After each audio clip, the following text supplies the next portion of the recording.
Hello दोस्तों, स्वागत है आप सभी का आपके अपने चैनल स्टडी लाइव विद रौनक पर। तो चलिए शुरुआत करेंगे हम आज के अपने करंट अफेयर्स के सेशन की, लेकिन उससे पहले कल के क्वेश्चंस का रिवीजन करेंगे वन लाइनर के साथ। और चैनल पे नए हैं तो चैनल को सब्सक्राइब कर लीजिए। यहाँ आपको डेली करंट अफेयर के साथ जीके के मॉक टेस्ट भी प्रोवाइड कराए जाते हैं। तो पहला प्रश्न था आपका, नई दिल्ली में इंडिया स्किल 2023-24 का शुभारंभ किस केंद्रीय मंत्री द्वारा किया गया है? तो ये किया गया है धर्मेंद्र प्रधान के द्वारा। ठीक, किसके द्वारा? धर्मेंद्र प्रधान के द्वारा, जो कि केंद्रीय शिक्षा मंत्री और कौशल विकास मंत्री हैं। इनके द्वारा नई दिल्ली में इंडिया स्किल 2023-24 का शुभारंभ किया गया था। अगला प्रश्न था आपका, केंद्रीय मंत्रिमंडल ने केंद्र सरकार के कर्मचारियों के लिए महंगाई भत्ते में कितने प्रतिशत की बढ़ोतरी को मंजूरी दे दी है? तो ये दे दी है आपकी 4%। ठीक है, कितने? 4% महंगाई भत्ते को मंजूरी दे दी है। अगला प्रश्न था, बिहार में चौथे कृषि रोड मैप 2023-28 को किसके द्वारा लॉन्च किया गया है?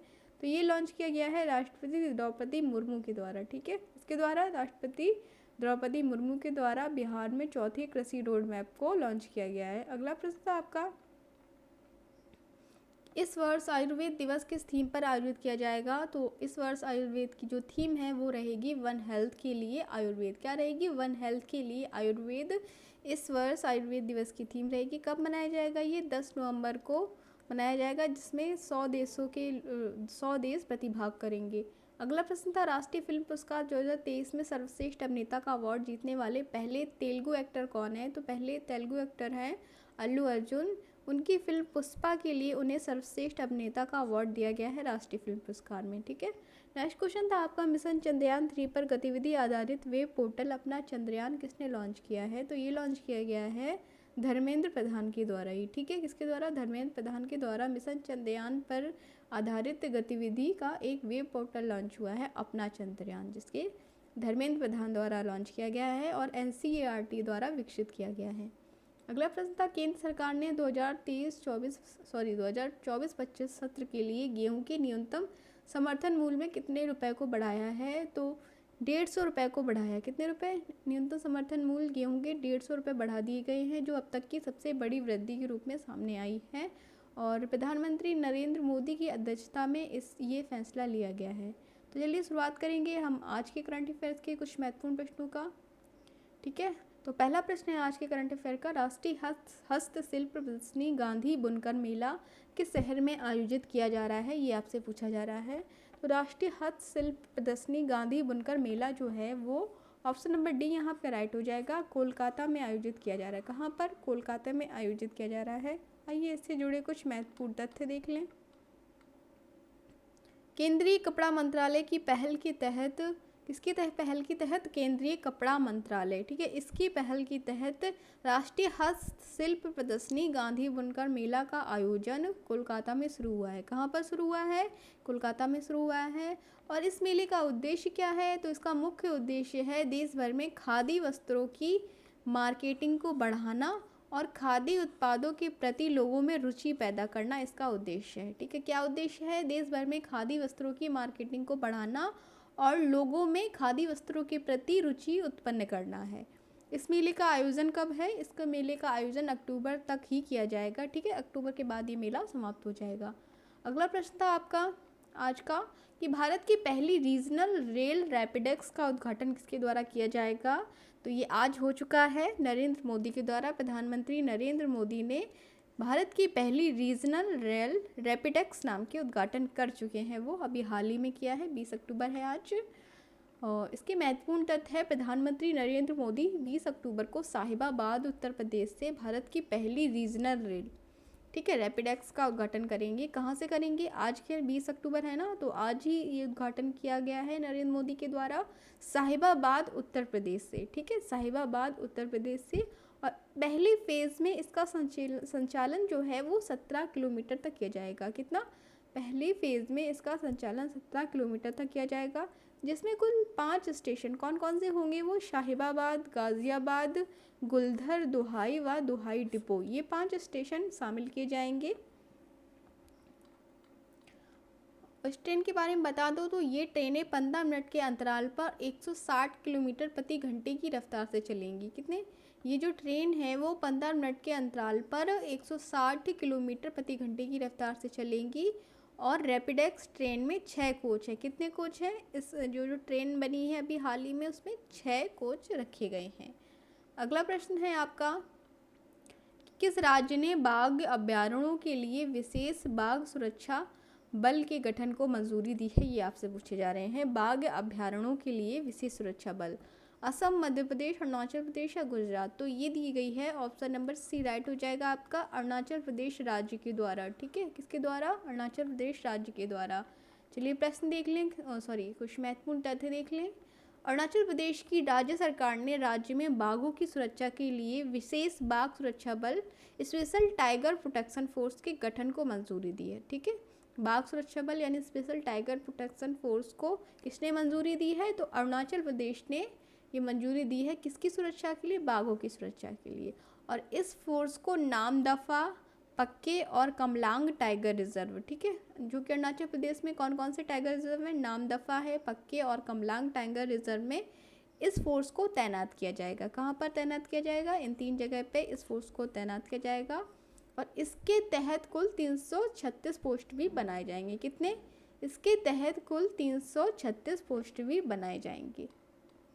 अगला प्रश्न है आपका, ओडिशा के नए राज्यपाल के रूप में किसे नियुक्त किया गया है? ये आपसे पूछा जा रहा है।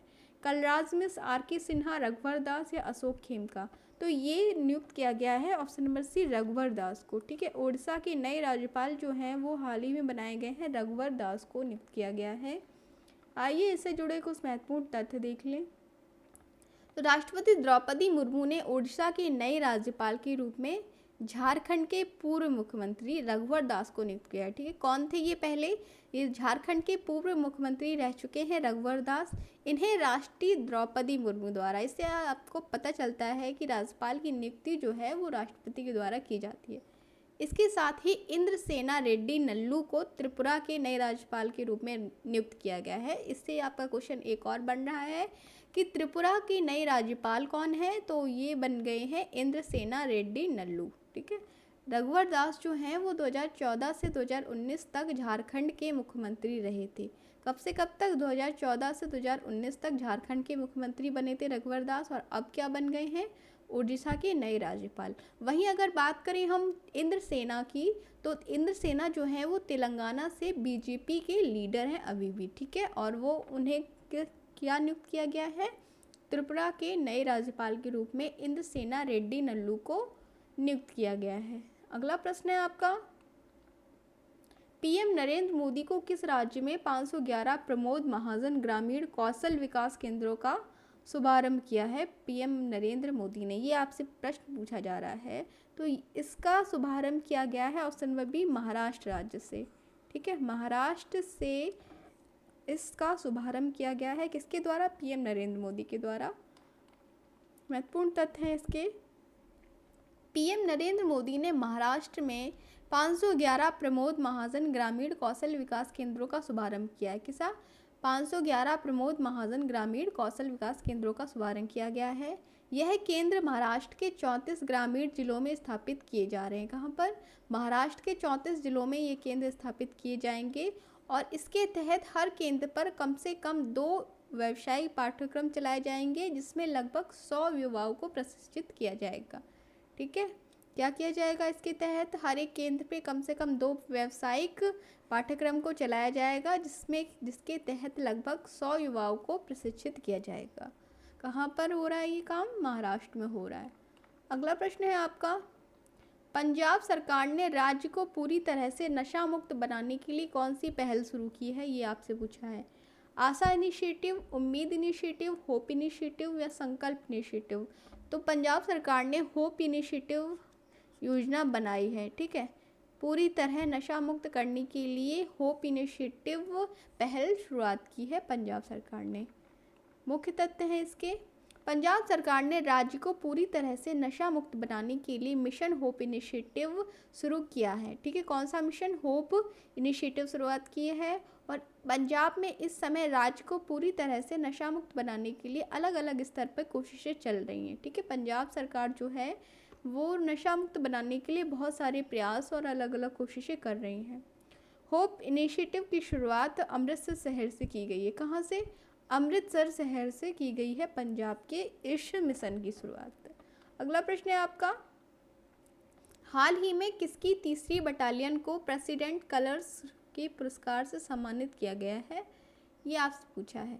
तो ये सम्मानित किया गया है नागा रेजिमेंट। ऑप्शन नंबर ये आपका राइट हो जाएगा। नागा रेजिमेंट जो है उसे सम्मानित किया गया है प्रेसिडेंट कलर्स के रूप में। ठीक है, कहाँ पर? रानी खेत में कुमाऊं रेजिमेंटल सेंटर। कहाँ पर? रानी खेत के कुमाऊं रेजिमेंटल सेंटर में एक महत्वपूर्ण समारोह में नागा रेजिमेंट को, जिसे 3 नागा के नाम से भी जाना जाता है, प्रतिष्ठित राष्ट्रपति के रंग पुरस्कार से सम्मानित किया गया है। राष्ट्रपति के रंग यानी प्रेसिडेंट कलर्स नामक पुरस्कार से सम्मानित किया गया है। और सेना प्रमुख जनरल मनोज पांडे ने बटालियन को यह महत्वपूर्ण सम्मान दिया है। किसके द्वारा दिया गया है ये सम्मान? सेना प्रमुख जनरल मनोज पांडे के द्वारा सम्मान दिया गया है, जो यूनिट के शानदार इतिहास में एक उल्लेखनीय मील का पत्थर साबित होगा। किसे दिया गया है? नागा रेजिमेंट को प्रेसिडेंट कलर पुरस्कार से सम्मानित किया गया है। अगला प्रश्न है आपको, हाल ही में किसको संयुक्त राज्य में भारत का स्थायी प्रतिनिधि नियुक्त किया है?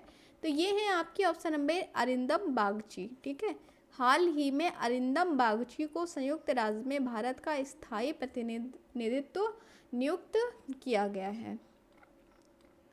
विदेश मंत्रालय के प्रवक्ता कौन थे? ये पहले पूर्व में विदेश मंत्रालय के प्रवक्ता रह चुके अरिंदम बागची को जिनेवा में संयुक्त राष्ट्र और अन्य अंतर्राष्ट्रीय संगठनों में सोमवार को भारत का स्थायी प्रतिनिधि नियुक्त किया गया। कब नियुक्त किया गया? सोमवार को। कहाँ पे? जिनेवा में संयुक्त राष्ट्र और अन्य अंतर्राष्ट्रीय संगठन को।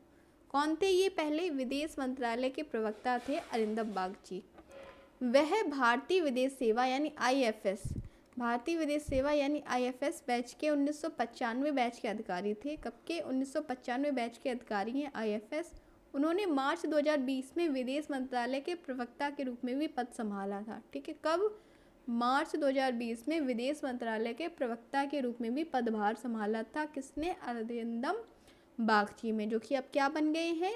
संयुक्त राष्ट्र संघ और अंतर्राष्ट्रीय संगठनों में भारत का स्थायी प्रतिनिधि इन्हें नियुक्त कर दिया गया। ठीक है फ्रेंड्स, तो दोस्तों ये थे आज के आपके करंट अफेयर्स के कुछ महत्वपूर्ण प्रश्न, डेली करंट अफेयर्स के थे, तो इतने ही थे। ठीक है, सेशन पसंद आया हो तो वीडियो को एक लाइक करिएगा और चैनल को ज़रूर सब्सक्राइब कर लीजिए। यहाँ आपको डेली की डेली करंट अफेयर्स कराए जाएंगे सभी एग्ज़ाम से रिलेटेड। ठीक है, तो फिर मिलते हैं एक नई वीडियो के साथ। तब तक के लिए नमस्कार, take care and good bye.